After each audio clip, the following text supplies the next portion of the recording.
It's been more than 3 years in the making, and today the trial of Lori Vallow Daybell gets underway in Ada County. We've been covering this complicated case out of eastern Idaho since late 2019, and now officials on the case working to select the jury. Anchor Karen Lehrer kicks off our team coverage and joins us live from downtown Boise with the takeaways from day one.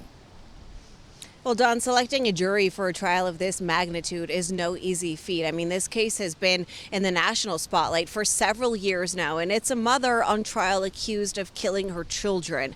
Now, the jury selection process is expected to take at least several days, and the end result is going to be 18 Ada County residents, 12 jurors, and 6 alternates who swear they can be fair and impartial.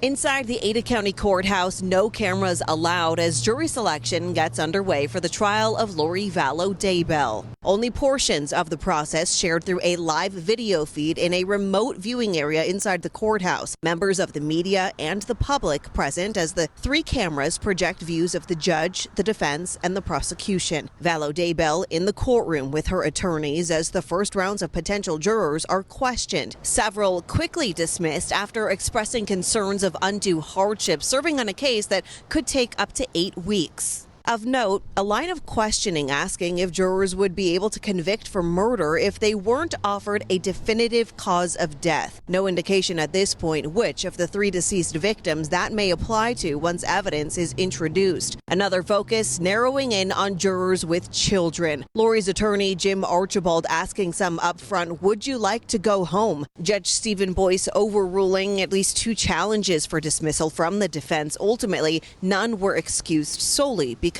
they are parents. One mother with young kids expressing concern, saying she'd never heard of this case prior to her jury summons and didn't know it involved kids. Lawyers warning there may be emotionally charged evidence presented in court, including graphic details and autopsy photos some jurors agreed they'd rather not see, but could remain fair and impartial. Now, again, this process for jury selection is expected to take several days, possibly even all of this week. And they actually started last Monday with those jury questionnaires out to an unprecedented 1,800 Ada County residents. Now, of course, the idea is to get down to a pool of 42 individuals that they will then whittle down to those final 18. Don? Karen, it seems like you almost need a scientific formula to pick a jury, especially in a case like this. And you tweeted about it all day today, certain jury members that were concerned. How long would this trial last? Because I could be here 2 weeks, but not 3.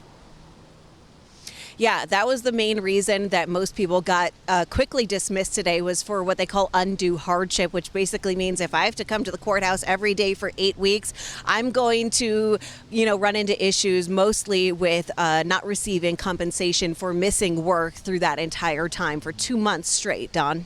All right, thanks, Karen. Karen Lehrer reporting live from the Ada County Courthouse.